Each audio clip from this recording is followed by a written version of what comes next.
सींचने की कथा। एक समय की बात है, एक गांव में एक गरीब लेकिन बहुत श्रद्धालु स्त्री रहती थी। वह प्रतिदिन भगवान विष्णु और माता लक्ष्मी की पूजा करती थी। एक दिन उसने सुना कि केला के पेड़ को सींचने से, पानी देने और उसकी पूजा करने से घर में सुख समृद्धि आती है। उसने पूरे मन से हर गुरुवार को केले के पेड़ की पूजा शुरू कर दी। जल चढ़ाती, दीप जलाती और भगवान विष्णु का नाम जपती। कुछ समय बाद उसकी भक्ति से प्रसन्न होकर भगवान विष्णु एक साधु के रूप में उसके घर आए। उन्होंने उसकी परीक्षा लेने के लिए भोजन मांगा। गरीब होने के बावजूद उस स्त्री ने अपने पास का सारा भोजन साधु को प्रेम से दे दिया।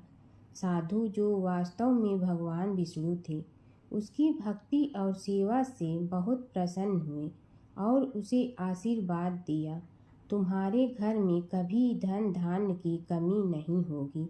धीरे धीरे उस स्त्री का जीवन बदलने लगा। उसके घर में सुख समृद्धि आने लगी और हमेशा खुश रहने लगी। तुलसी माता की कथा। पुरानी समय की बात है, एक परम सुंदर और पतिव्रता स्त्री थी जिनका नाम था वृंदा।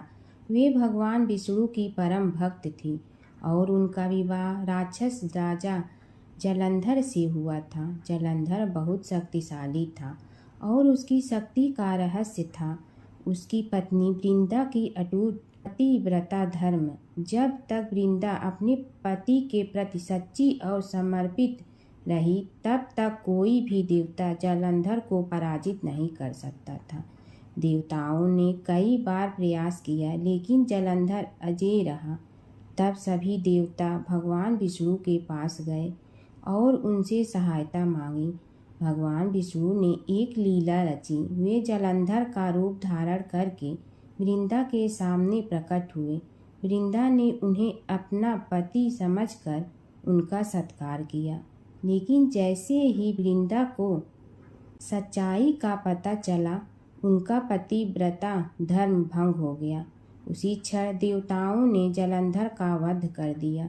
जब वृंदा को यह ज्ञात हुआ कि यह सब भगवान विष्णु की लीला थी, तो वे बहुत दुखी हुई और उन्होंने भगवान विष्णु को श्राप दिया कि वे पत्थर बन जाएं। उसी श्राप के कारण भगवान विष्णु शालिग्राम पत्थर के रूप में प्रकट हुए। इसके बाद वृंदा ने अपने प्राण त्याग दिए। उनके शरीर से एक पवित्र पौधा उत्पन्न हुआ, जिसे आज हम तुलसी के नाम से जानते हैं। तभी से तुलसी को देवी का रूप माना जाता है और उनकी पूजा की जाती है। तुलसी माता को घर में रखने से सुख समृद्धि आती है। भगवान विष्णु को तुलसी अत्यंत प्रिय है। बिना तुलसी के भगवान विष्णु की पूजा अधूरी मानी जाती है। सच्ची भक्ति और पतिव्रता धर्म में अपार शक्ति होती है। धर्मराज जी की कथा। दो सेठानियाँ थी। एक के घर में धन बहुत था, पर वह कंजूस थी। दूसरी के पास धन थोड़ा कम था, पर मन से वह बहुत अमीर थी। रोज सवेरे उठती, गंगा स्नान करती, तुलसी माता, बड़, पीपल सींचने, भगवान के मंदिर जाके पूजा करती। धर्मराज सूरज भगवान की कहानी सुनती, भगवान के भोग लगाकर अतिथि को जिमाती, गाय कुत्ता के लिए ग्रास निकालती। दूसरी सेठानी इस धर्मात्मा को देखकर हंसती और कहती, पता नहीं दिन भर क्या करती रहती है।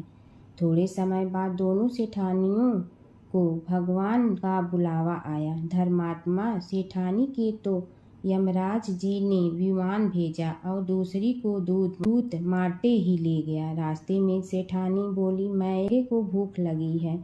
तो दूत बोले, किसी को कुछ दिया होगा तो मिलेगा। फिर बोली, प्यास लगी है। दूत बोले, किसी को पानी पिलाया तो मिलेगा। रास्ते में उसे काट चुभने लगे, गर्मी पड़ने लगी, पर दूत तो उसे घसीटे ही ले गए।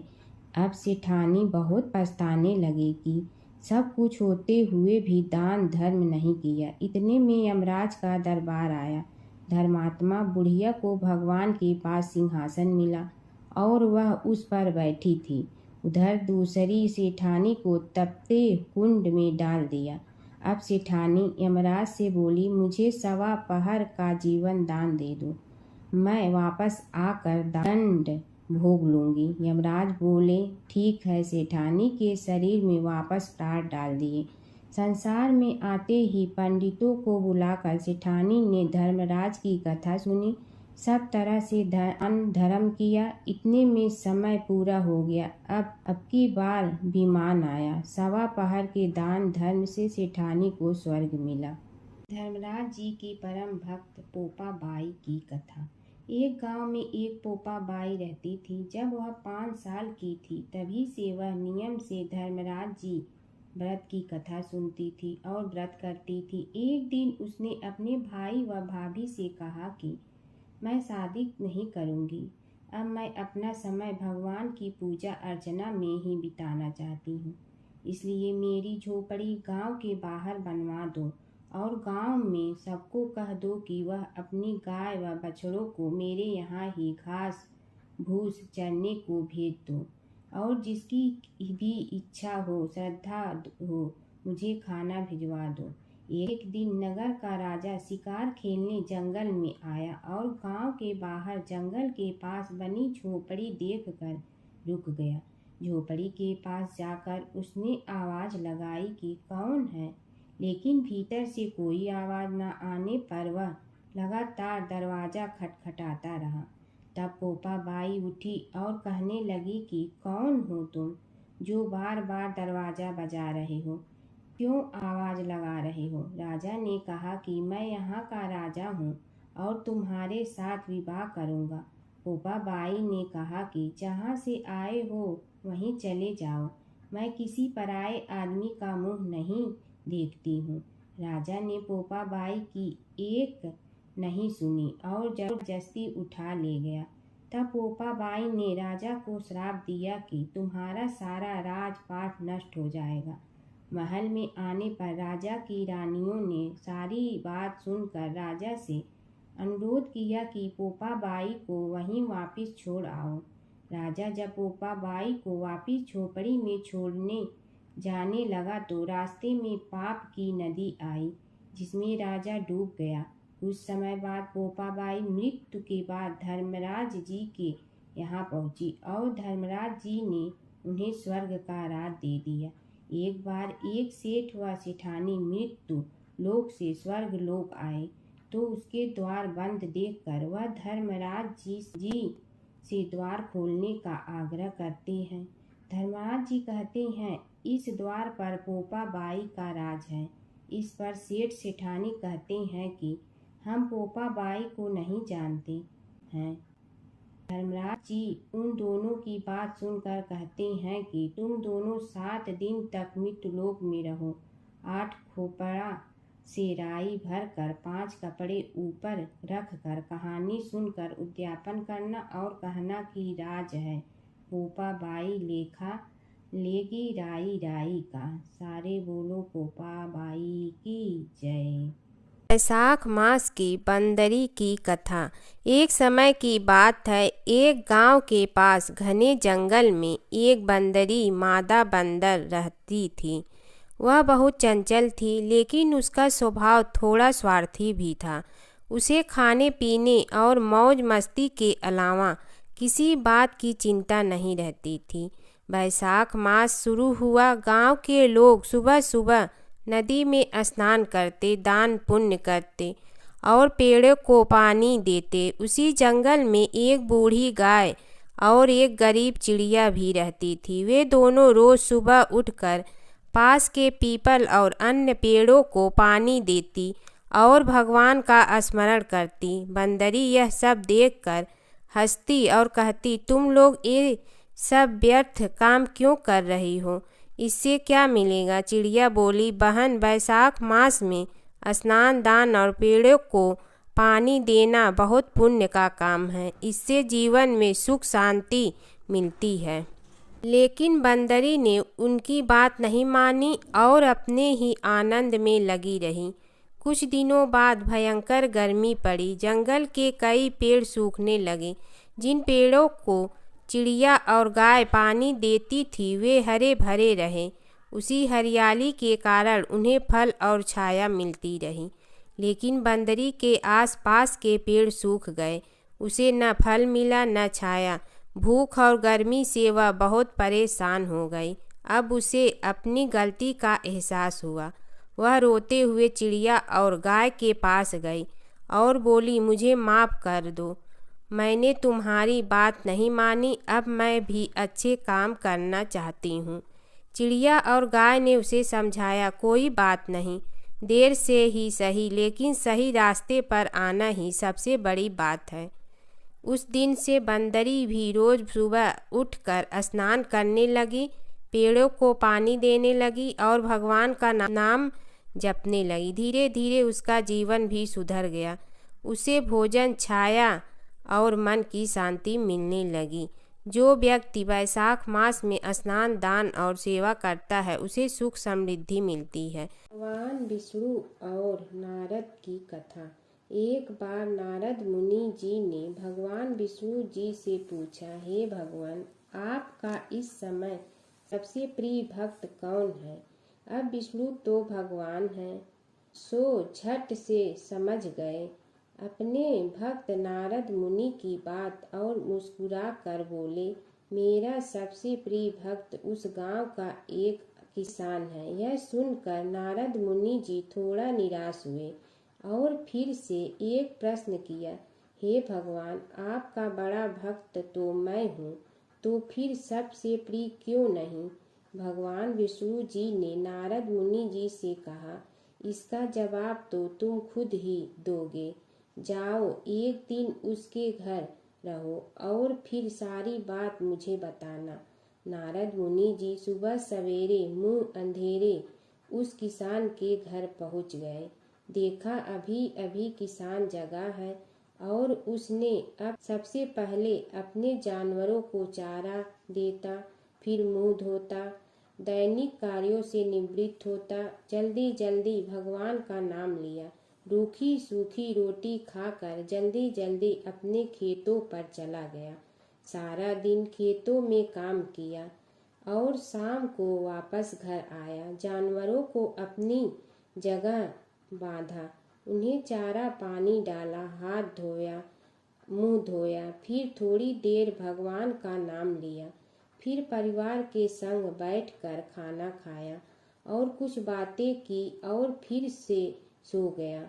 अब सारा दिन यह सब देखकर नारद मुनि जी भगवान विष्णु के पास वापिस आए और बोले, भगवान, मैं आज सारा दिन उस किसान के संग रहा, लेकिन वो तो ढंग से आपका नाम भी नहीं ले सकता। उसने थोड़ी देर सुबह, थोड़ी देर शाम को और भी जल्दी जल्दी आपका ध्यान किया, और मैं तो 24 घंटे सिर्फ आपका ही नाम जपता हूँ। क्या आपका सबसे प्रिय भक्त वो गरीब किसान ही है? भगवान विष्णु जी ने नारद की बात सुनकर कहा, अब इसका जवाब भी तुम मुझे खुद ही देना। और भगवान विष्णु जी ने एक कलश अमृत से भरा नारद मुनि को थमाया और बोले, इस कलश को लेकर तुम तीनों लोकों की परिक्रमा कर के आओ, लेकिन ध्यान रहे अगर एक बूंद भी अमृत नीचे गिरा तो तुम्हारी सारी भक्ति और पुण्य नष्ट हो जाएगी। नारद मुनि तीनों लोकों की परिक्रमा करके जब भगवान विष्णु के पास वापस आए तो खुश होकर बोले, भगवान, मैंने एक बूंद भी अमृत नीचे नहीं गिरने दिया। विष्णु भगवान ने पूछा, और इस दौरान तुमने मेरा नाम कितना बार लिया, मेरा स्मरण कितनी बार किया?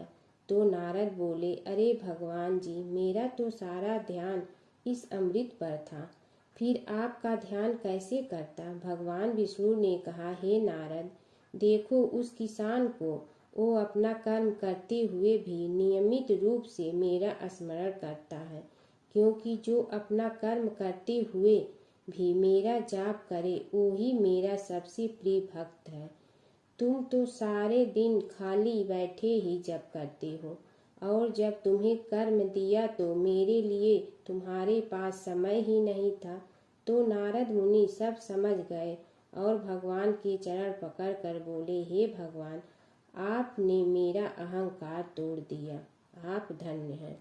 भगवान शिव और कृष्ण जी की कथा हिंदू धर्म में महत्वपूर्ण स्थान रखती है। ये कथाएं अक्सर एक दूसरे से जुड़ी हैं, जिनमें शिव को कृष्ण का भक्त और कृष्ण को शिव का आराध्य बताया गया है। पुराणों में शिव और कृष्ण के कई लीलाओं का वर्णन है। कृष्ण के दर्शन के लिए शिव का साधु वेश में गोकुल जाना। एक पौराणिक कथा के अनुसार भगवान शिव एक साधु का वेश धारण करके गोकुल में कृष्ण के दर्शन के लिए गए थे। मैया यशोदा ने उन्हें भिक्षा देने के लिए आई, लेकिन शिव ने कृष्ण के दर्शन के अलावा कुछ भी स्वीकार करने से इनकार कर दिया।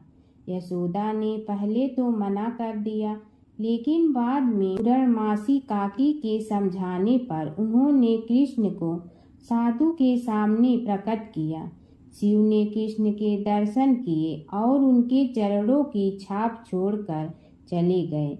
यशोदा और नंद राय समझ गए कि यह कोई साधारण साधु नहीं था, बल्कि कोई दिव्य पुरुष था।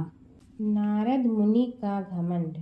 एक बार नारद मुनि को अपने ज्ञान और भक्ति पर घमंड हो गया। कृष्ण ने नारद मुनि की परीक्षा लेने के लिए उन्हें एक गांव में भेजा, जहां एक महिला अपने पति के बीमार होने पर बहुत दुखी थी। नारद मुनि ने महिला को समझाया कि वह भगवान से प्रार्थना करे, लेकिन महिला ने कहा कि वह अपने पति को कष्ट में नहीं देख सकती। तब नारद मुनि ने राधा से मिलने का फैसला किया। राधा ने नारद मुनि को चरणामृत दिया और कहा कि वह इसे अपने पति को दे। नारद मुनि ने जब राधा से चरणामृत लिया तो उन्हें एहसास हुआ कि राधा का प्रेम कृष्ण के प्रति सबसे महान है। इस घटना के बाद नारद मुनि का घमंड चूर चूर हो गया। नारद मुनि और कृष्ण की लीला। नारद मुनि अक्सर कृष्ण की लीलाओं में शामिल होते थे। एक बार नारद मुनि इंद्र के दरबार से द्वारका जा रहे थे। रास्ते में उन्होंने पारिजात वृक्ष का एक फूल लिया और कृष्ण को दे दिया। कृष्ण ने वह फूल रुक्मिणी को दे। नारद मुनि ने देखा कि कृष्ण ने वह फूल रुक्मिणी को दिया तो उन्हें बहुत खुशी हुई। एक बूढ़ा ब्राह्मण था। वह रोज पीपल को जल से सींचता था। पीपल में से रोज एक लड़की निकलती और कहती, पिताजी मैं आपके साथ जाऊंगी। यह सुनते सुनते बूढ़ा दिन ब दिन कमजोर होने लगा। तो बुढ़िया ने पूछा कि क्या बात है। बूढ़ा बोला कि पीपल से एक लड़की निकलती है और कहती है कि वह भी मेरे साथ चलेगी। बुढ़िया बोली कि कल ले आना उस लड़की को, जहाँ 6 लड़कियां पहले से ही हमारे घर में है, वहाँ 7वीं लड़की और सही। अगले दिन बूढ़ा उस लड़की को घर ले आया। घर लाने के बाद बूढ़ा ब्राह्मण आटा मांगने गया तो उसने पहले दिनों की अपेक्षा आज ज्यादा आटा मिला था। जब बुढ़िया वह आटा छानने लगी तो लड़की ने कहा कि लाओ माँ, मैं छान देती हूँ। जब वह आटा छानने बैठी तो परात भर गई। उसके बाद माँ खाना बनाने जाने लगी तो लड़की बोली कि आज रसोई मैं बनाऊंगी। तो बुढ़िया बोली कि ना, तेरे हाथ जल जाएंगे। लेकिन लड़की नहीं मानी। वह रसोई में खाना बनाने गई तो उसने तरह तरह के 36 व्यंजन बना डाले और आज सभी ने भर पेट खाना खाया। इससे पहले वह आधा पेट भूखा ही रहते थे।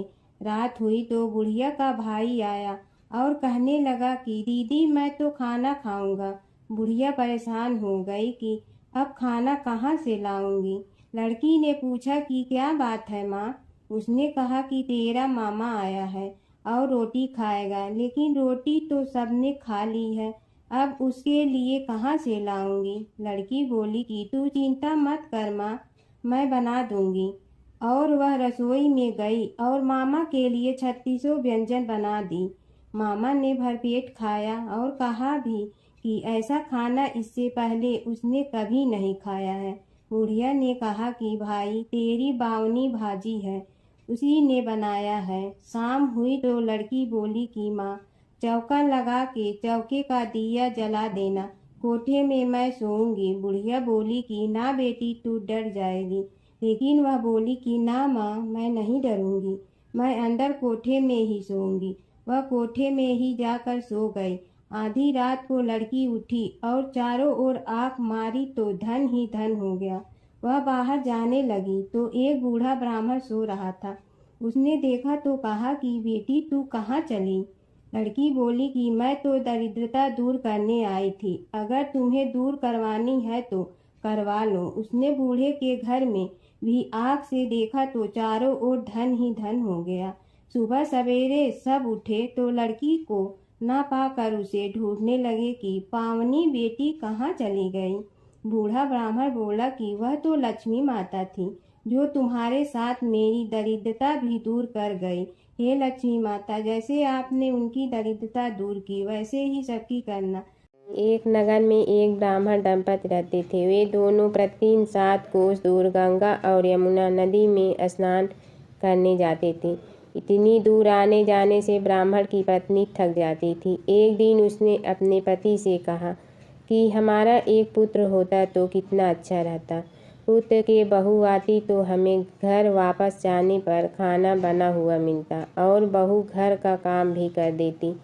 अपनी पत्नी की बात सुनकर ब्राह्मण ने कहा कि तूने बात तो सही कही है, चल मैं तेरे लिए बहू ला ही देती हूँ।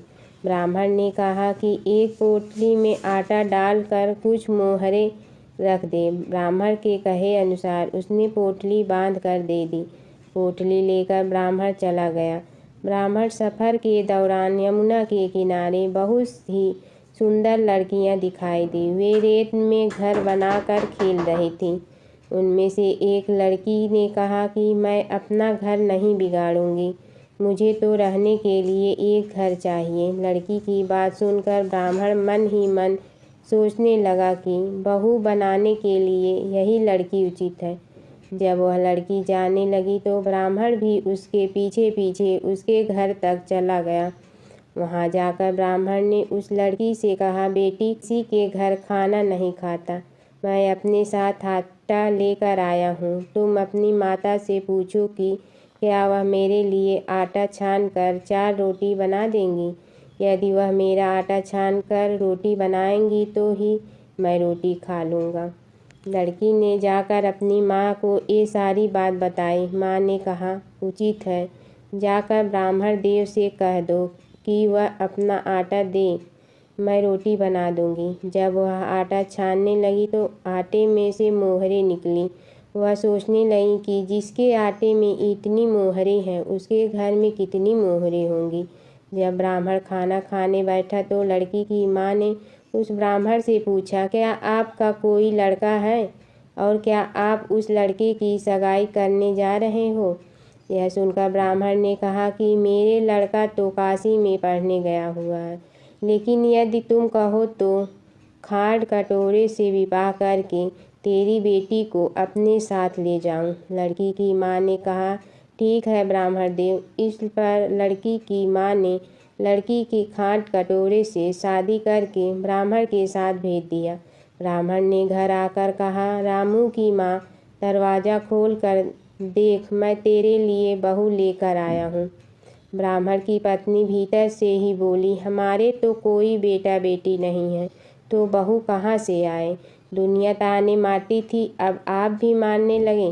ब्राह्मण ने कहा, तू दरवाज़ा खोल कर तो देख। जब ब्रह्माणी ने दरवाज़ा खोला तो सामने बहू को खड़ी देखा। उसने बहू का स्वागत किया और आदर सत्कार से अंदर ले गई। अब जब ब्राह्मण अपनी पत्नी के साथ नदी स्नान करने जाता तो पीछे से बहू घर का सारा काम करके और खाना बना कर रखती थी। वह उनके कपड़े धोती और रात को हाथ पैर भी दबाती थी। इस तरह बहुत दिन बीत गए। ब्रह्माणी ने अपनी बहू से कहा कि बहू कभी भी चूल्हे की आग मत बुझने देना और मटके का पानी खत्म मत होने देना। परंतु एक दिन चूल्हे की आग बुझ गई। यह देखकर बहू घबरा गई और भागी भागी अपनी पड़ोसन के पास गई और कहा कि मेरे चूल्हे की आग बुझ गई है, मुझे थोड़ी आग चाहिए। मेरे सास ससुर सुबह 5 बजे से गए हुए हैं, वह थके हुए घर आएंगे, इसलिए मुझे उनके लिए खाना बनाना है। यह सुनकर पड़ोसन ने कहा कि तू तो बावली है, तुझे यह दोनों मिलकर पागल बना रहे हैं। इनके कोई पुत्र नहीं है, ये निसंतान है। बहू ने कहा, नहीं ऐसा मत बोलो, इनका बेटा तो बनारस काशी में पढ़ने गया हुआ है। इस पर पड़ोसन ने कहा कि यह तुझे झूठ बोलकर लाए हैं, मेरी बात सच मान, इनके कोई बेटा नहीं है। अब बहू पड़ोसन की बातों में आ गई और कहने लगी कि अब आप ही बताओ मैं क्या करूं। पड़ोसन ने कहा कि क्या है, जब तुम्हारे सास ससुर आए तो जली हुई रोटियां बना कर देना और बिना नमक की दाल बना कर देना, खीर की करछी दाल में और दाल की करछी खीर में डाल देना। पड़ोसन ने उसे अच्छे से सिखा पढ़ा दिया। फिर जब उसने सास ससुर घर आए तो उसने न तो उनका आदर सत्कार किया, ना ही उनके कपड़े धोए। जब उसने सास ससुर को खाना दिया तो सास बोली, बहू आज यह रोटियां जली हुई क्यों हैं और दाल भी अलूनी है। तब बहू ने पलट कर कहा कि एक दिन ऐसा खाना खा लोगे तो कुछ बिगड़ नहीं जाएगा। तुम्हारा सास ससुर को खरी खोटी सुनाकर वह फिर से पड़ोसन के पास गई और बोला कि अब आगे क्या करना है। पड़ोसन ने कहा कि अब तुम सातों कोठों की चाबी मांग लेना।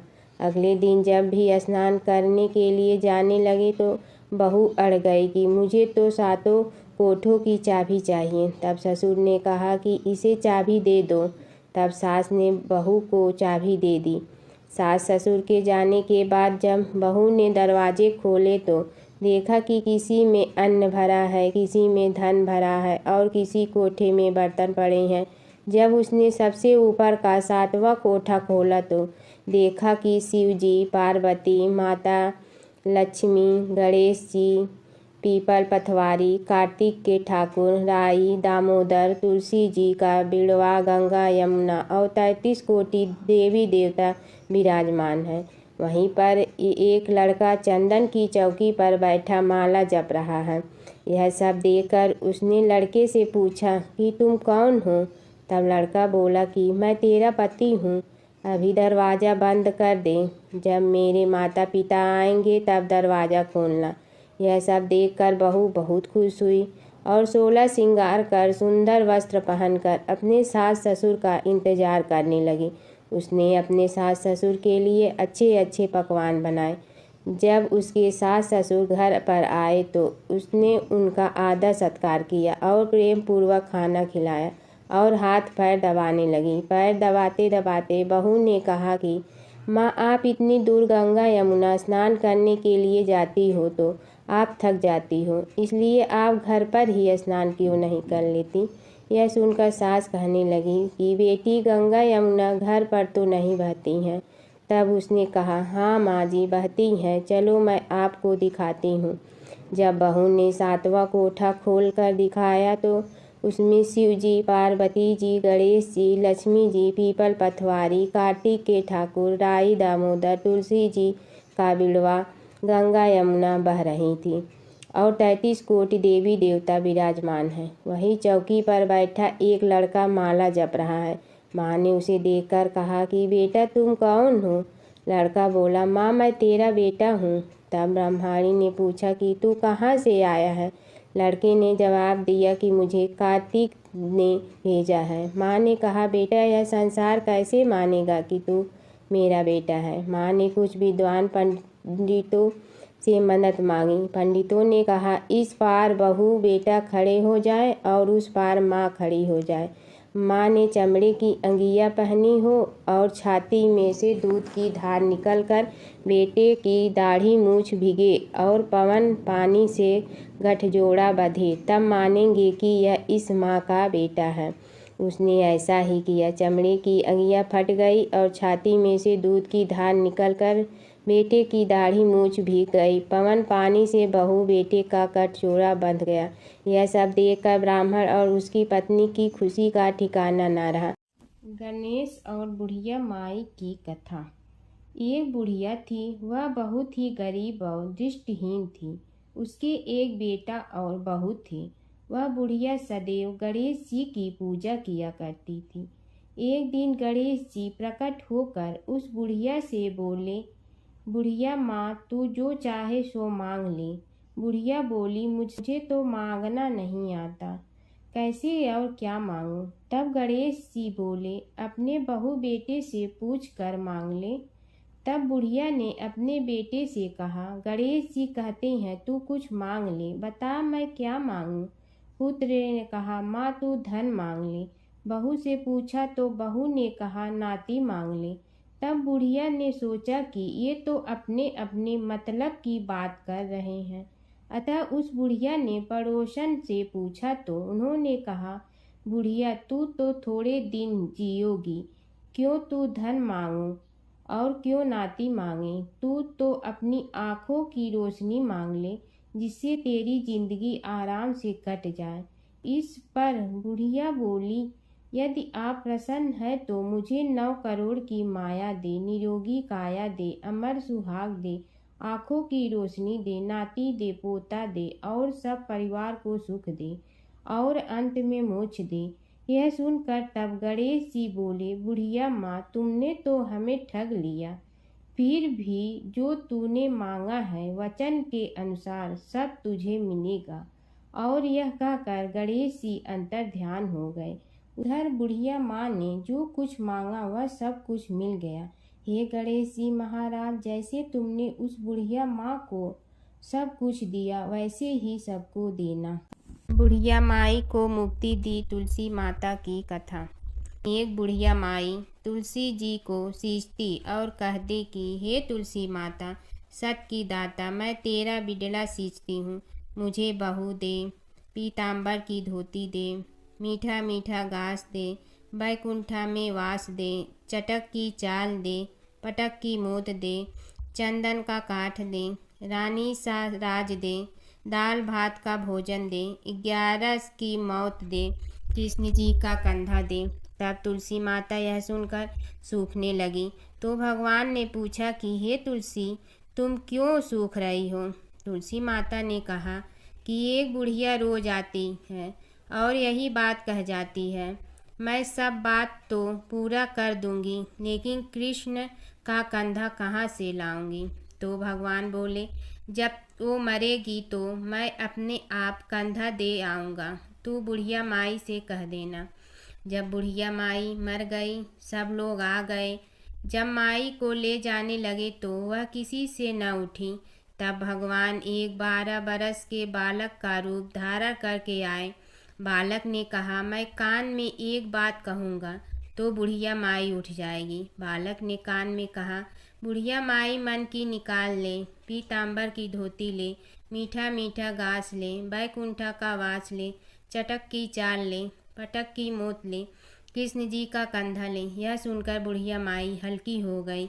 भगवान ने कंधा दिया और बुढ़िया माई को मुक्ति मिल गई। हे तुलसी माता, जैसे बुढ़िया माई को मुक्ति दी वैसे सबको देना। जमुना की कहानी। प्राचीन समय में एक गांव था जिसमें 2 बहनें रहा करती थी। एक बहन का नाम गंगा था तो दूसरी बहन का नाम जमुना था। एक बार दोनों बहनें एक साहूकार के खेत से गुजर रही थी तो जमुना ने 13 दाने जौ के तोड़ लिए, जिसे देख गंगा बोली कि तुझे तो ग्रहण लग गया, तूने चोरी की है। इस पर जमुना बोली कि अब मेरा ग्रहण कैसे धुलेगा? गंगा ने कहा कि तुझे 12 साल तक साहूकार के यहाँ नौकरी करनी पड़ेगी, तभी तेरा पाप धुलेगा और ग्रहण से मुक्ति मिलेगी। जमुना साहूकार के यहाँ नौकरी के लिए जाती है और अपने लिए काम मांगती है। साहूकार उसे काम पर रख लेता है, लेकिन काम करने से पहले जमुना उसे कहती है कि मैं सारे काम करूंगी लेकिन 4 काम नहीं करूंगी। जूठे बर्तन नहीं मांजूंगी, झाड़ू नहीं लगाऊंगी, बिस्तर नहीं बिछाऊंगी और दिया नहीं जलाऊंगी। 12 साल के बाद कुंभ का मेला लगा तो साहूकारनी भी कुंभ नहाने जाने लगी। जमुना ने उसे जाते देख कहा कि कुंभ के मेले में मेरी बहन गंगा मिलेगी तो उसे यह सोने का टक्का दे देना, इससे वह अपने हाथों में सुंदर चूड़ियां पहन लेगी। साहूकारनी ने कुंभ के मेले में गंगा को वह सोने का टका दे दिया। गंगा ने उनसे वह टका लेते हुए कहा कि मेरी बहन को कहना कि उसके 12 वर्ष पूरे हो गए हैं, अब वह वहां वापिस आ जा। साहूकार व साहूकारनी वापिस घर आए तब जमुना मटके में पानी भर रही थी। दोनों जमुना से बोले कि हमने सोने का वह टका तेरी बहन गंगा को दे दिया था और उसने कहा है कि तेरे 12 वर्ष पूरे हो गए हैं, इसलिए अब तुम वापिस जाओ। यह समाचार सुनते ही जमुना सहस्त्र धारा में बदल गई और बहने लगी। जमुना जी का यह रूप देखकर साहूकार और साहूकारनी परेशान हो गई थी। हमारे घर में जमुना माता ने काम किया, हमें तो अब ग्रहण लग गया है, हम यह ग्रहण कैसे उतारेंगे। जमुना भागकर गंगा माता के पास चली गई। गंगा ने जमुना से पूछा कि तुम साहूकारनी से कुछ कहकर आई हो या ऐसे ही बिना बताए आ गई। तब जमुना बोली कि मैं तो कुछ भी बताकर नहीं आई हूँ। गंगा ने कहा कि जा उन्हें धीरज दे आ, नहीं तो उन्हें जीवन भर असंतोष ही रहेगा।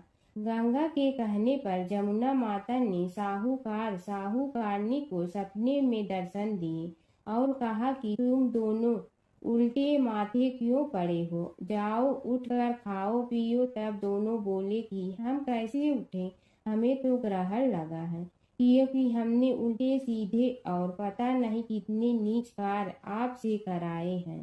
तब जमुना जी बोली कि तुम्हें ग्रहण नहीं लगा है, ग्रहण तो मुझे लगा था कि मैंने तुम्हारे खेत से 13 दाने जौ के चुराए थे। मैं तो अपना ग्रहण उतारने तुम्हारे घर आई थी। मेरा ग्रहण तुम्हारे घर में 12 वर्ष तक रहने से उतर गया है और मेरी मुक्ति हो गई है। जमुना जी ने कहा कि तुम्हें कोई ग्रहण नहीं लगा है, उल्टे मेरे 12 वर्ष तक यहाँ रहने से तुम्हारी भी मुक्ति हो गई है। यह कहकर जमुना जी स्वप्न से चली गई। दोनों उठकर देखते हैं कि उनके घर में पहले से भी अधिक धन हो गया है। हे जमुना माता, जैसे आपने साहूकार व साहूकारनी की मुक्ति कराई, वैसे ही आप अपने सभी भक्तों की करना। बसेरे की कहानी। किसी गांव में एक भाट व एक जाट रहता था। दोनों में घनिष्ठ मित्रता थी। एक बार जाट अपनी बहन के घर जाने को तैयार हुआ तो भाट अपनी ससुराल जाने को तैयार हुआ। दोनों साथ चल पड़े तो रास्ते में रुककर एक कुएं की मुंडेर पर बैठ गए। जाट ने भाट से कहा कि नगर बसेरा कर लेते हैं। इस पर भाट बोला कि तू ही नगर बसेरा कर ले, मैं तो अपनी ससुराल जा रहा हूँ, वहाँ खूब खातिर होगी मेरी, तू कर ले नगर बसेरा। जाट वहीं कुएं के पास बैठ पानी की घंटी और चावल का दाना लेकर नगर बसेरा करने लगा।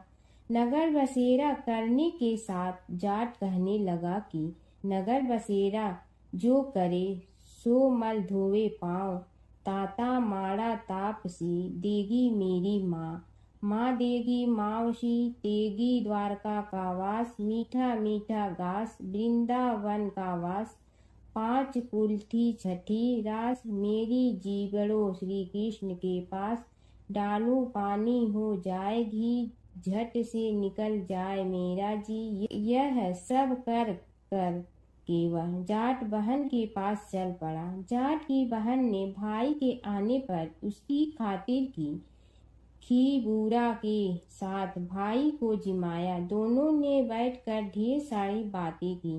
इधर भाट अपने ससुराल पहुंचा तो वहां आग लगी हुई थी। आग बुझाने वह भी लग गया, जिसमें हाथ मुंह भी काले हो गए और खुद भी थोड़ा सुलझ गया। ना रोटी ना पानी के लिए ही किसी ने पूछा।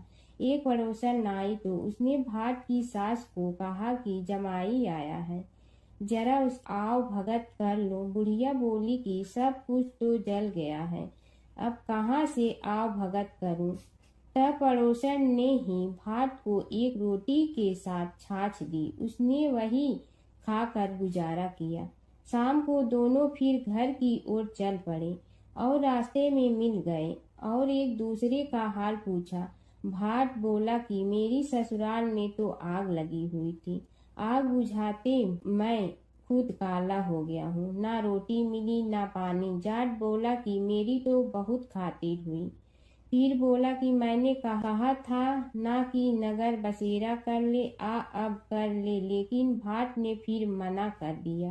कहने लगा कि चाहे रोटी दे या न दे, तेरी तो माँ है, दही चूरमा का पेड़ा धरा पाएगा। भाट ने फिर नगर बसेरा नहीं किया, जाट ने कर लिया। नगर बसेरा जो करे सो मल धोए पाँव, ताता माड़ा तापसी देगी मेरी माँ, माँ देगी मावशी देगी द्वारका का वास, मीठा मीठा घास वृंदावन का वास, 5 कुल्ठी छठी रास, मेरा जी बड़ो श्री कृष्ण के पास।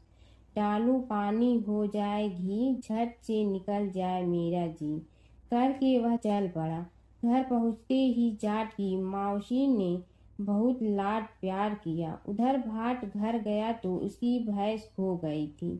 बाप एक लाठी रखे तो दूसरी उठाए और कहने लगा कि ससुराल गया तो आग लगा दी, अब यहाँ आया तो भैंस खो दी। बाप ने कहा कि पहले भैंस लेकर आ, तभी रोटी पानी मिलेगा। सारा दिन भाट भैंस ढूंढता रहा, लेकिन उसे भैंस नहीं मिली। जाट और भाट की मुलाकात फिर से बाजार में हो गई। जाट ने भाट के हाल चाल पूछे तो भाट बोला कि आते ही भैंस खो गई, बस उसी दिन से भैंस ढूंढ रहा हूँ। रोटियां का तो पूछो ही मत। जाट ने कहा कि मैंने तो पहले ही कहा था कि नगर बसेरा कर ले। जाट की बात सुनकर भाट बोला कि तेरे नगर बसेरे में इतनी ताकत है तो चल अब कर लेते हैं। दोनों ने बैठकर नगर बसेरा किया। नगर बसेरा जो करे सो मल धोवे पाँव, ताता माड़ा तापसी देगी मेरी माँ, माँ देगी मावसी देगी द्वारका का वास, मीठा मीठा घास वृंदावन का वास, 5 कुल्ठी छठी रास, मेरा जीवड़ो श्री कृष्ण के पास। डालू पानी हो जाए घी, झट से निकल जाए मेरा जी। दोनों के नगर बसेरा करने पर भाट जैसे ही आगे बढ़ा तो उसकी खोई भैंस मिल गई, जिसे लेकर घर पहुंचा। घर पहुंचते ही माँ ने कहा कि लड़के को आते ही घर से निकाल दिया, सारे दिन से ये भूखा प्यासा भटक रहा है। यह कहकर उसकी माँ ने उसको खूब खिलाया पिलाया। इस घटना के बाद सारे नगर में ढिंढोरा पिटवा गया कि कब कोई अपने पीहर या सास से आते जाते नगर बसेरा करें। जैसे भाट को नगर बसेरा करने का फल मिला, वैसे ही हर किसी को मिलती है। माता सीता की कथा। यह कहानी सीता माता कहती थी और श्री राम इसे सुना करते थे। एक दिन श्री राम भगवान को किसी काम के लिए बाहर जाना पड़ा, तो सीता माता कहने लगी कि भगवान, मेरा तो 12 वर्ष का नित्य नियम है, अब आप बाहर जाएंगे तो मैं अपनी कहानी किसे सुनाऊंगी। श्री राम ने कहा कि तुम कुएं की पाल पर जाकर बैठ जाना और वहां जो औरतें पानी भरने आएंगी उन्हें अपनी कहानी सुना देना। सीता माता कुएं की पाल पर जाकर बैठ जाती हैं। एक स्त्री आई, उसने रेशम की जड़ी की साड़ी पहन रखी थी और सोने का घड़ा ले रखा था। सीता माता उसे देख कहती हैं कि बहन, मेरा 12 वर्ष का नित्य नेम सुन लो। पर वह स्त्री बोली कि मैं तुम्हारा नित्य नेम सुनूंगी तो मुझे घर जाने में देरी हो जाएगी और मेरी सास मुझसे लड़ेंगी। उसने कहानी नहीं सुनी और चली गई। उसकी रेशम जड़ी की साड़ी फट गई, सोने का घड़ा मिट्टी के घड़े में बदल गया। सास ने देखा तो पूछा कि ये किसका दोष अपने सिर लेकर आ गई है। बहू ने कहा कि कुएं पर एक औरत बैठी थी, उसने कहानी सुनने के लिए कहा। लेकिन मैंने सुनी नहीं, जिसका यह फल मिला है। बहू की बात सुनकर अगले दिन वही साड़ी और घड़ा लेकर सास कुएं की पाल पर गई। सास को वहीं माता सीता बैठी मिली, तो माता सीता ने कहा कि बहन, मेरी कहानी सुन लीजिए। सास बोली कि एक बार छोड़, मैं तो 4 बार कहानी सुन लूंगी। राम आए लक्ष्मण आए, देश के पुजारी आए, नित नेम का नेम लाए, आओ राम बैठो राम। तपी रसोई जियो राम, माखन मिश्री खाओ राम। दूध बतासा पियो राम, सूत के पलका मोठो राम। साल दुसाला पोठो राम, साल दुसाला ओढ़ो राम। जब बोलो जब राम ही राम, राम संवारे सबके काम। खाली घर भंडार भरेंगे, सबका बेड़ा पार करेंगे। श्री राम जय राम जय जय राम। सास बोली कि बहन, कहानी तो बहुत अच्छी लगी। कहानी सुनकर सास घर चली गई और उसकी साड़ी फिर से रेशम जड़ी की बन गई। मिट्टी का घड़ा फिर सोने के घड़े में बदल गया। बहू कहने लगी, सासू माँ, आपने ये सब कैसे किया? सास ने कहा कि बहू, तू दोष लगा के आई थी और मैं अब दोष उतार कर आ रही हूँ। बहू ने फिर पूछा कि वह कुएं वाली स्त्री कौन है? सास बोली कि वे सीता माता थी। वे पुराने से नया कर देती हैं, खाली घर में भंडार भर देती हैं। वह लक्ष्मी जी का वास घर में कर देती हैं। आदमी की जो भी इच्छा हो उसे पूरा कर देती हैं। बहू बोली कि ऐसी कहानी मुझे भी सुना दो। सास बोली कि ठीक है, तुम भी सुनो। और सास ने कहानी शुरू की। राम आए लक्ष्मण आए, देश के पुजारी आए, नित नेम का नेम लाए, आओ राम बैठो राम। तपी रसोई जियो राम, माखन मिश्री खाओ राम। दूध बतासा पियो राम, सूत के पलका मोठो राम। साल दुसाला पोठो राम, साल दुसाला ओढ़ो राम। जब बोलो जब राम ही राम, राम संवारे सबके काम। खाली घर भंडार भरेंगे, सबका बेड़ा पार करें। श्री राम जय राम। कहानी सुनकर बहू बोली कि कहानी तो बहुत अच्छी है। सास ने कहा कि ठीक है, इस कहानी को रोज कहा करेंगे। अब सास बहू रोज सवेरे उठती, नहाती धोती और पूजा करने के बाद नित नेम की सीता की कहानी कहती। एक दिन उनके यहाँ एक पड़ोस की औरत आई और बोली कि बहन, जरा सी आँच दे ना। तो वह बोली कि आज तो अभी हमने जलाई ही नहीं। पड़ोसन ने कहा कि तुम सुबह 4 बजे से उठकर क्या कर रही हो? फिर उन्होंने कहा कि सुबह उठकर हम पूजा करते हैं, फिर सीता माता की नित नेम की कहानी कहते हैं। पड़ोसन ने उसकी बात सुनकर फिर कहा कि सीता माता की कहानी कहने से तुम्हें क्या मिलता है? वे बोली कि इनकी कहानी कहने से घर में भंडार भर जाते हैं, सारे काम सिद्ध होते हैं, मन की इच्छा भी पूरी हो जाती है।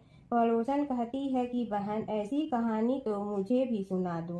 फिर वह बोली कि ठीक है, तुम भी यह कहानी सुन लो। राम आए लक्ष्मण आए, देश के पुजारी आए, नित नेम का नेम लाए, आओ राम बैठो राम। सारी कहानी सुनने के बाद पड़ोसन कहने लगी, बहन, कहानी तो मुझे बहुत अच्छी लगी। अब वह पड़ोसन भी नित नेम सीता माता की कहानी कहने लगी। कहानी कहने से सीता माता ने पड़ोसन के भी भंडार भर दिए। अब तो पूरे मोहल्ले में नित नेम की कथा चल पड़ी। हर किसी की मनोकामना पूरी होने लगी। हे सीता माता, जैसे आपने उनके भंडार भरे, वैसे ही आप हमारे भी भंडार भरना, सबकी भरना, कहानी सुनने वाले के भी और कहानी कहने वाले के भी। प्राचीन काल की बात है। नैमिषारण्य क्षेत्र में ऋषि, महर्षि और साधु संतों का समाज जुड़ा था। उसमें श्री सूत जी भी विद्यमान थे। शौनक जी ने उनकी सेवा में उपस्थित होकर निवेदन किया कि हे अज्ञान रूप घोर तिमिर को नष्ट करने में करोड़ों सूर्यों के समान प्रकाशमान श्री सूत जी, हमारे कानों के लिए अमृत के समान जीवन प्रदान करने वाले कथा तत्व का वर्णन कीजिए। हे सूत जी, हमारे हृदयों में ज्ञान के प्रकाश की वृद्धि तथा भक्ति, वैराग्य और विवेक की उत्पत्ति जिस कथा से हो सकती हो, वह हमारे प्रति कहने की कृपा कीजिए। शौनक जी की जिज्ञासा से सूत जी बड़े प्रसन्न हुए। पुरातन इतिहासों के स्मरण से उनका शरीर पुलकायमान हो रहा था। वे कुछ देर उसी स्थिति में विराजमान रहकर कुछ विचार करते रहे और अंत में बोले, शौनक जी, इस विषय में आपके चित्त में बड़ी जिज्ञासा है। आप धन्य हैं जो सदैव ज्ञान की प्राप्ति में तत्पर रहते हुए विभिन्न पुराण कथाओं की जिज्ञासा रखते हैं। आज मैं आपको ज्ञान के परम स्रोत रूप श्री गणेश जी का जन्म कर्म रूप चरित्र सुनाऊंगा। गणेश जी से ही सभी ज्ञानों सभी विद्याओं का उद्भव हुआ है। अब आप सावधान चित्त से विराजमान हो। श्री गणेश जी के ध्यान और नमस्कार पूर्वक उनका चरित्र श्रवण करें।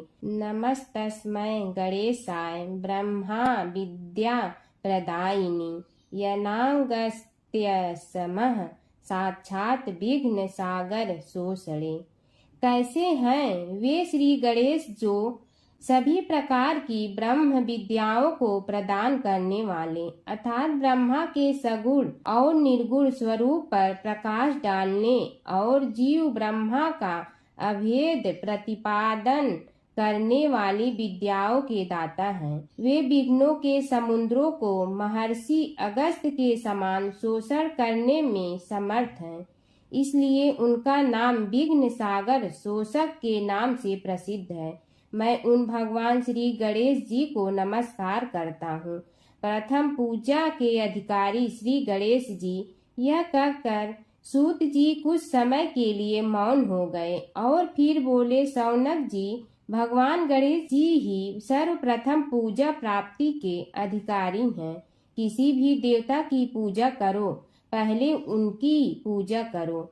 शौनक जी ने निवेदन किया, हे भगवान, हे सूत, सर्वप्रथम यह बताने की कृपा कीजिए कि गणेश जी को प्रथम पूजा का अधिकार किस प्रकार प्राप्त हुआ। इस विषय में मेरी बुद्धि मोह को प्राप्त हो रही है कि सृष्टि रचयिता ब्रह्मा जी, पालन करता भगवान नारायण और संहार करता शिव जी में से किसी को प्रथम पूजा का अधिकारी क्यों नहीं माना गया। यह त्रिदेव ही तो सबसे बड़ा देवता माने जाते हैं। सूत जी ने कहा, शौनक जी, यह भी एक रहस्य ही है।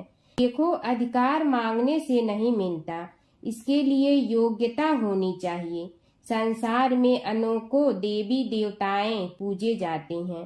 पहले जो जिसका इष्ट देव होता है वह उसी की पूजा किया करता है। इससे बड़े देवताओं के महत्व में कमी आने की आशंका उत्पन्न हो गई। इस कारण देवताओं में परस्पर विवाद होने लगा। वे उसका निर्णय प्राप्त करने के लिए शिव जी के पास पहुँचे और प्रणाम करके पूछने लगे, प्रभु, हम सब में प्रथम पूजा का अधिकारी कौन है। शिव जी सोचने लगे कि किसे प्रथम पूजा का अधिकारी माने। तभी उन्हें एक युक्ति सूझी। बोले, देवगण, इसका निपटारा बातों से नहीं तथ्यों से होगा। इसके लिए एक प्रतियोगिता रखनी होगी, शिव की परिक्रमा करने की प्रतियोगिता। देवगण उनका मुख देखने लगे, शंकित हृदय से सोचने लगे कि कैसी प्रतियोगिता रहेगी। यह शिव जी ने उनके मन के भाव ताड़ लिए, इसलिए सांत्वना भरे शब्दों में बोले, घबराओ मत, कोई कठिन परीक्षा नहीं ली जाएगी। बस इतना ही कि सभी अपने अपने वाहनों पर चढ़कर संसार की परिक्रमा करो और फिर यहाँ लौट आओ। जो पहले लौटेगा वही सर्वप्रथम पूजा का अधिकारी होगा। अब क्या देर थी, सभी अपने अपने वाहन पर चढ़कर दौड़ पड़े। किसी का वाहन गजराज था तो किसी का सिंह, किसी का भैंसा तो किसी का मृग, किसी का हंस तो किसी का उल्लू, किसी का अश्व तो किसी का श्वान। अभिप्राय यह है कि वाहनों को विविधता के दर्शन उस समय जितने भले प्रकार से हो सकते थे उतने अन्य समय में नहीं। सबसे गया बीता वाहन गणेश जी का। था मूषक, उससे चूहा भी कहते हैं। ऐसे वाहन के बल भरोसे इस प्रतियोगिता में सफल होना तो क्या, सम्मिलित होना भी हास्यास्पद है। गणेश जी ने सोचा, छोड़ो, क्या होगा प्रतियोगिता में भाग लेने से, हम तो यहाँ बैठे रह कर ही तमाशा देखेंगे। वे बहुत देर तक विचार करते रहे। अंत में उन्हें एक युक्ति सूझी। शिव जी स्वयं ही जगदाता हैं, यह संसार उन्हीं का प्रतिबिंब है, तब क्यों न इन्हीं की परिक्रमा कर ली जाए। इनकी परिक्रमा करने से ही संसार की परिक्रमा हो जाएगी। ऐसा निश्चय कर उन्होंने मूषक पर चढ़कर शिव जी की परिक्रमा की और उनके समक्ष जा पहुँचे। शिव जी ने कहा, तुमने परिक्रमा पूर्ण कर ली? उन्होंने उत्तर दिया, जी हाँ। शिव जी सोचने लगे कि इसे तो यहीं घूमते हुए देखा, फिर परिक्रमा कैसे कराया। देवताओं का परिक्रमा करके लौटना आरंभ हुआ और उन्होंने गणेश जी को वहां बैठे देखा तो माथा ठनक गया। फिर भी साहस करके बोले, अरे तुम विश्व की परिक्रमा के लिए नहीं गए? गणेश जी ने कहा, अरे मैं कब का यहाँ आ गया। देवता बोले, तुम्हें तो कहीं भी नहीं देखा। गणेश जी ने उत्तर दिया, देखते कहाँ से, समस्त संसार शिव जी में विद्यमान है। इनकी परिक्रमा करने से ही संसार की परिक्रमा पूर्ण हो गई। सूत जी बोले, शौनक, इस प्रकार गणेश जी ने अपनी बुद्धि के बल पर ही विजय प्राप्त कर ली। उनका कथन सत्य था, इसलिए कोई विरोध करता भी तो कैसे। बस उसी दिन से गणेश जी की प्रथम पूजा होने लगी। प्राचीन काल की बात है। एक नगर में धर्मपाल नाम का एक निर्धन किंतु अत्यंत धर्मनिष्ठ व्यक्ति रहता था। वह न तो अधिक पूजा पाठ जानता था और न ही उसके पास धन था, परंतु उसके हृदय में भगवान विष्णु के प्रति अपार श्रद्धा थी। प्रतिदिन प्रातः स्नान कर भगवान विष्णु का स्मरण करता और तुलसी दल अर्पित करता। तब भी वह हरि नाम का जाप करता रहता। एक दिन किसी कारणवश वह पूजा न कर सका। मन में ग्लानि हुई और रात को उसने भगवान विष्णु से क्षमा याचना की। उसी रात उसे स्वप्न में विष्णु ने दर्शन दिए और कहा, हे भक्त, जो भी व्यक्ति श्रद्धा से मेरा स्मरण करता है, मैं उसके सभी पाप हर लेता हूँ। भक्ति में विधि नहीं, भाव प्रधान होता है। कुछ समय बाद धर्मपाल के जीवन की सभी कठिनाइयाँ दूर हो गई। उसके घर में सुख, शांति और समृद्धि आ गई। अंत समय में उसे वैकुंठ लोक की प्राप्ति हुई। विष्णु भगवान की कथा। एक नगर में एक सेठ व एक सेठानी रहते थे और सेठानी रोज विष्णु भगवान की पूजा करती थी। सेठ को उसका पूजा करना बिल्कुल अच्छा नहीं लगता था। इसी वजह से एक दिन सेठ ने सेठानी को घर से निकाल दिया। घर से निकलने पर वह जंगल की ओर गई तो देखा 4 आदमी मिट्टी खोदने का काम कर रहे थे। उसने कहा कि मुझे नौकरी पर रख लो। उन्होंने उसे रख लिया, लेकिन मिट्टी खोदने से सेठानी के हाथों में छाले पड़ गए और उसके बाल भी उड़ गए। वह आदमी कहते हैं कि बहन, लगता है तुम किसी अच्छे घर की महिला हो, तुम्हें काम करने की आदत नहीं है।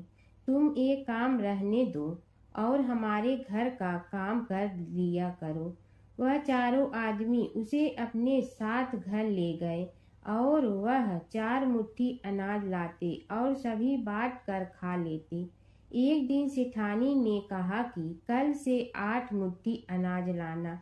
अगले दिन वह 8 मुट्ठी अनाज लाए और सेठानी पड़ोसन से आग मांग लाई। उसने भोजन बनाया, विष्णु भगवान को भोग लगाया, फिर सभी को खाने को दिया। सारे भाई बोले कि बहन, आज तो भोजन बहुत स्वादिष्ट बना है। सेठानी ने कहा कि भगवान का जूठा है तो स्वाद तो होगा ही।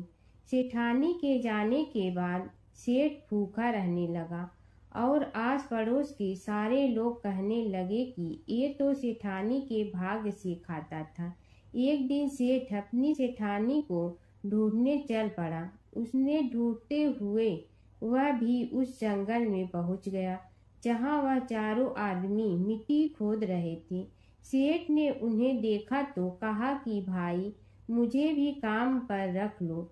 उन आदमियों ने उसे काम पर रख लिया, लेकिन मिट्टी खोदने से उसके भी हाथों में छाले पड़ गए और बाल उड़ने लगे।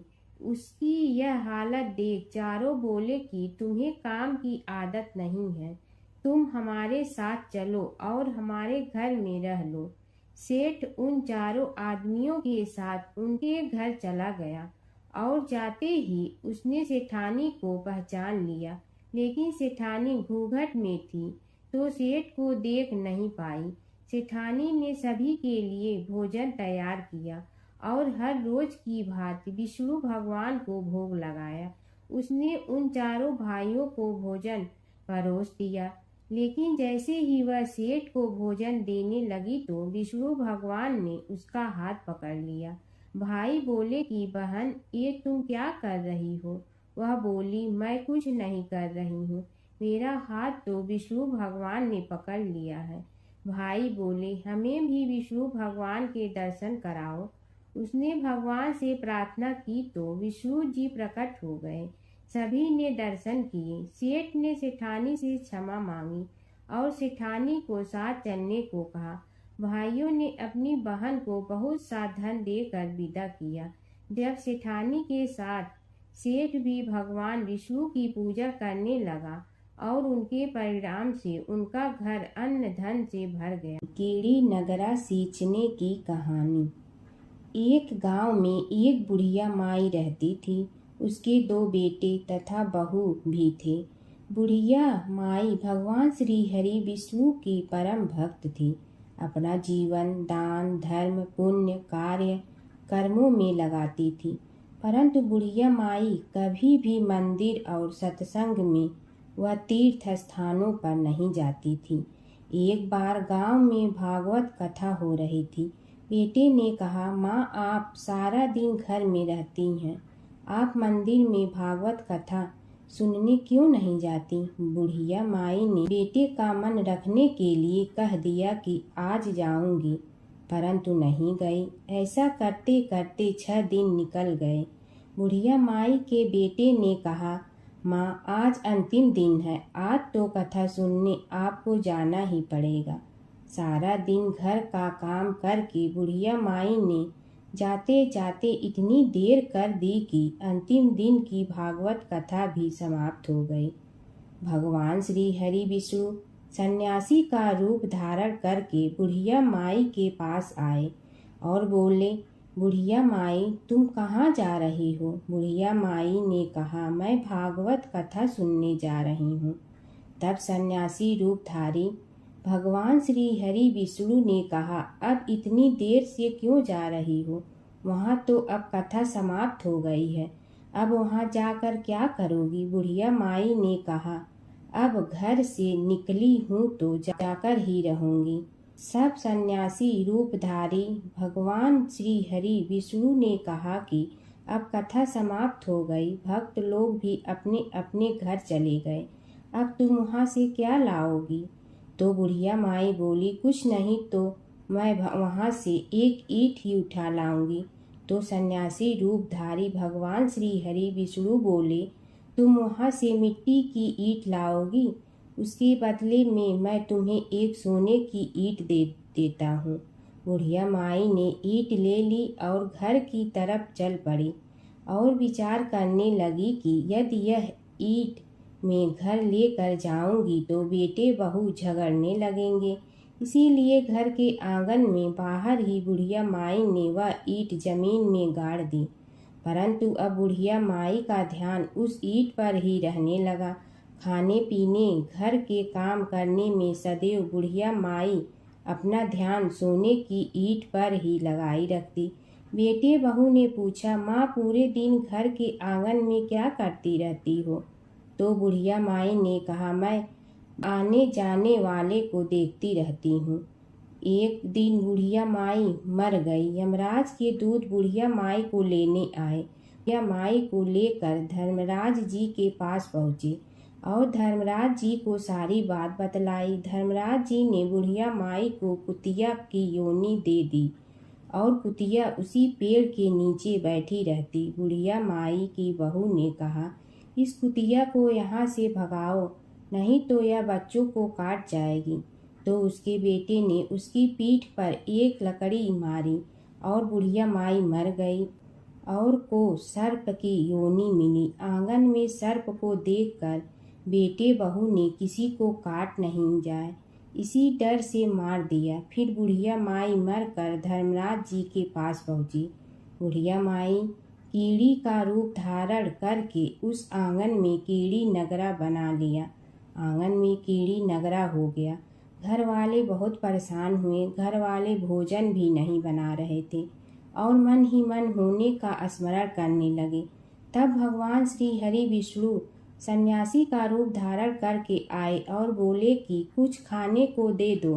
तो घरवाले ने कहा, महाराज, हमारे खाने को भी कुछ नहीं बनाया क्योंकि हमारे घर में कीड़ी नगरा हो गया है। आप ही इसका कुछ उपाय बतलाइए।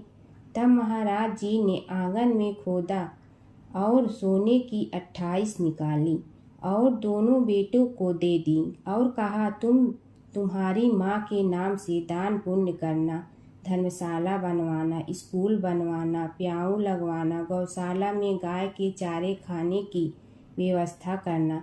परंतु दोनों बेटे आपस में झगड़ने लगे कि तू दान कर, तू दान कर।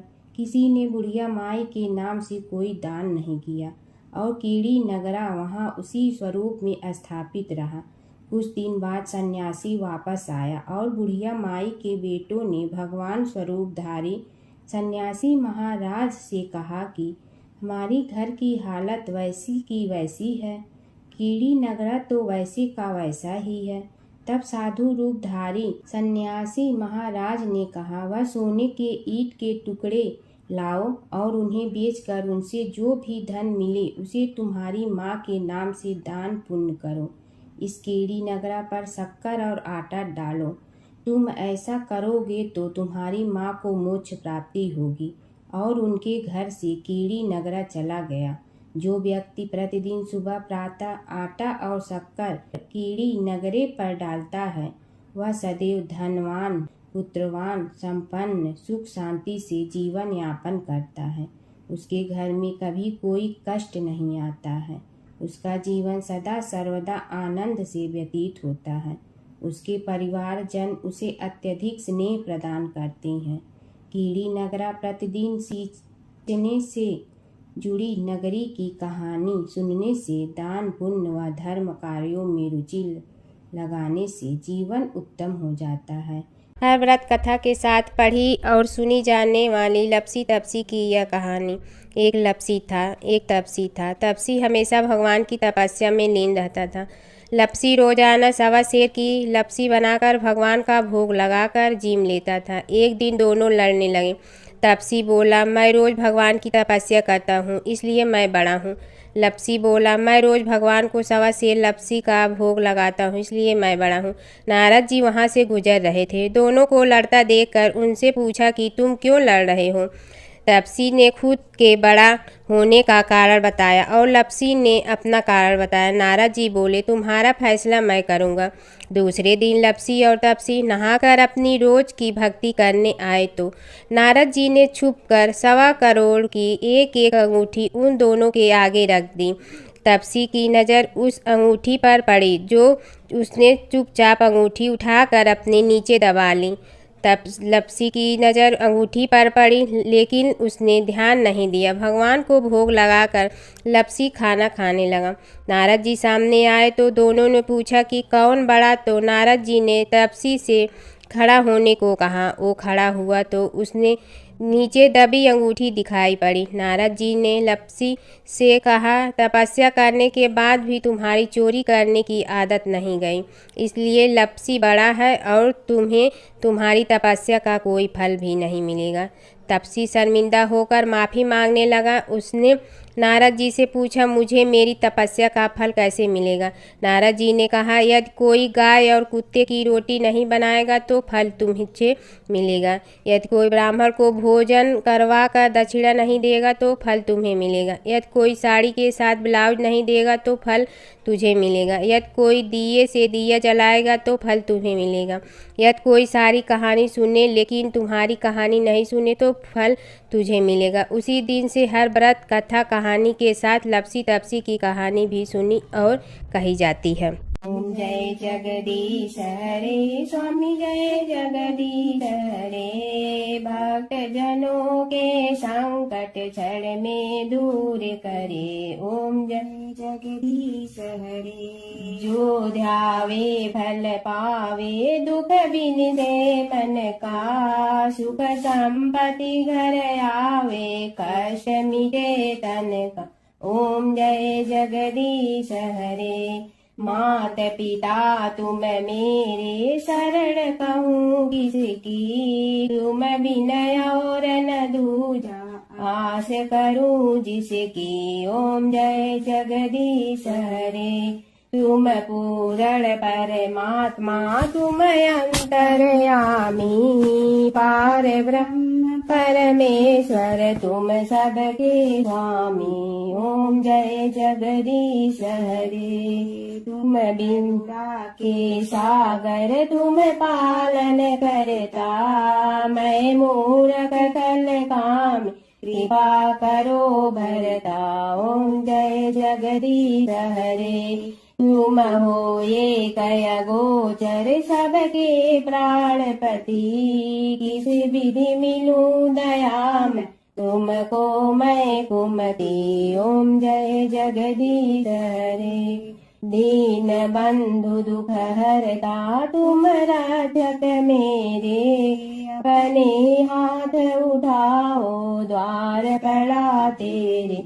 ओम जय जगदीश हरे, विषय विकार मिटा, पाप हरो देवा, श्रद्धा भक्ति बढ़ाओ, संतन की सेवा। ओम जय जगदीश हरे, तन मन धन सब तेरा, स्वामी सब कुछ है तेरा, तेरा तुझको अर्पण क्या लागे मेरा। ओम जय जगदीश हरे, जय जगदीश हरे, स्वामी जय जगदीश हरे, भक्त जनों के संकट क्षण में दूर करे। ओम जय जगदीश हरे, स्वामी जय जगदीश हरे।